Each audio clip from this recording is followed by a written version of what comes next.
So recently I grabbed one of these guys, a Fellow Ode grinder, and filmed a little unboxing video, super dope, and super excited to use it. So now I'm coming back to you with a little bit of experience using this guy, brewing some pour overs, brewing some batch brew, and it's been my primary grinder.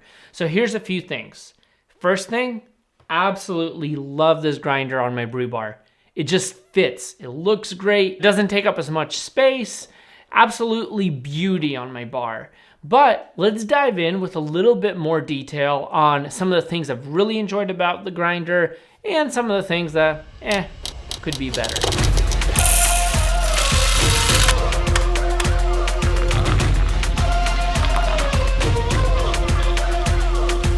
So here are a few key elements that I've really enjoyed about this grinder. The power button. It has an automatic power off, so you can start it, it'll grind your coffee. I mean, you can go to the bathroom, you can sit down, I don't know, turn around, fill up a cup of water, it'll stop on its own. Freaking witchcraft. I loved it. It like blew me away. It worked so well. Absolutely amazing. Second thing is the magnetic catch bin. It's so neat. Like, I didn't think it would be a big deal for me, but I absolutely love it. It kind of, the magnet steals it from your hand and just sucks it and puts it in place, and it's excellent. You don't have to double check if it's under, if it's set right. Just works great. And finally, the favorite thing of all are the Burrs. The Burrs are excellent. It's definitely improved my brewing. The grind consistency is just solid. I've loved everything about it. My cups of coffee are tasting much better because my grind consistency is more uniform. So I love that part. This is why you buy a good grinder, right? So that's excellent. Those are a few things that I've really enjoyed.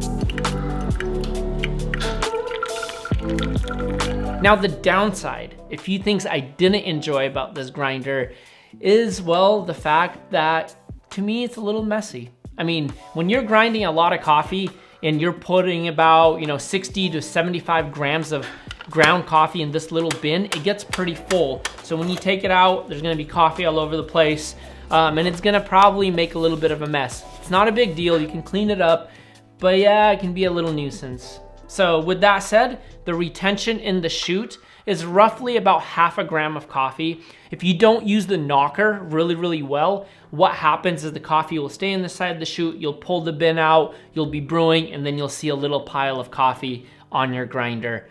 Dirty, annoying, and a little bit of waste.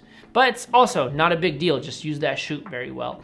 And finally, kind of the biggest downside of this grinder is the fact that I'm not using the whole range of the settings. It comes with 31 settings, which is great. But because I'm brewing pour over for the most part, maybe a little bit of batch, I'm only using the settings between 1 and 2, maybe a little bit above 2. But for the most part, I'm sticking to 5 out of the 31 settings, which to me, I wish I could adjust that, and I wish I could just calibrate it to where I have more just that detailed, like almost like on an EK43 where it's stepless and I could actually get the most out of my settings. But for the most part, does it still work? Yes. Does it get the job done? Yes. Are the Burrs great? Absolutely. So to sum everything up, I would say I highly recommend this grinder. Excellent grinder. If you are looking to upgrade and you have about $300 and that is your range, do it. It'll definitely make your coffee taste better. With that said, we're gonna do some more in-depth comparison videos. So go ahead and hit the subscribe button. Let us know what you think about the Fellow Ode if you own one in the comment section, and we'd love to chat and hear from you. Thanks y'all, take it easy.